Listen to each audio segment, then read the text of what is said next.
Сәлем достар, қалдарың қалай? Бүгінгі тақырыпта мен жалпы ютубта қалай ақша табуға болады сол жөнінде әңгімелескім келіп тұр. Өйткені әрбір қазақ азаматы бай болған, бақытты болған және де өздерінің армандарына жеткенін қалаймын. Сондықтан өзімнің кішкене болса да пайдам тигенін қалаймын сіздерге. Ютубта қалай ақша табуға болады? Ол үшін міндетті түрде сіздің өзіңіздің каналыңыз болу керек. Қазір көптеген миллиондаған блогерлар бар бүкіл дүние жүзі бойынша.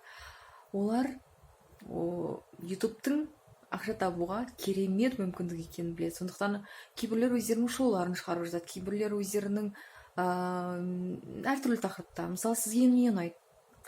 Біреулерге маникюр жасау ұнайды. Маникюрді ютубта көрсетеді, макияжды, машина дөңгелектері, машинаның құрал саймандарын, әйтеуір әртүрлі машинаға байланысты каналдар болады. Немесе детский каналдар. Жалпы кез келген тақырыпта ең бастысы ол қызық болу керек, сізге ұнау керек, сіз жаңағы көрермендерге оны жеткізе білуіңіз керек. Сонда ғана сіздің видео контентіңіз сапалы және адамдарға керек канал болады. Ютубта қалай ақша табуға болады? Ең бірінші сіздің каналыңыз болу керек, және де ол каналда сіз ақша табам деген мақсатта емес, жалпы сізге ұнайтын, сіз ең бірінші сіз өзіңізге ұнайтын нәрсемен шұғылданып жүре бере, одан кейін сіз түсіне бастайсыз, что сіздің көрермендеріңіз көп екен. Одан кейін рекламный агентство, рекламный компаниялар сізге өздерінің рекламаларын сіздің каналыңызға қояды.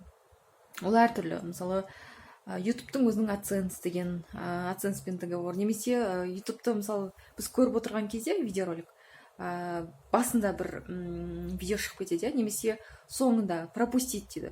Жаңағы видео бірнеше секундтар күтіп отырамыз, ол біз күтіп отырған сайын, біз сол видео роликті, рекламаны көріп отырған сайын, жаңағы видеороликтің жетекшілеріне, видеороликті құрастырған адамдарға монетизация қосып қояды, оларға ақша түсіп отырады. Ютубта жылына $100,000, тіпті миллиондаған, миллиардтаған ақша тауып жатқан адамдар өте көп. Сіздің де қолыңыздан келетініне мен кәміл сенемін.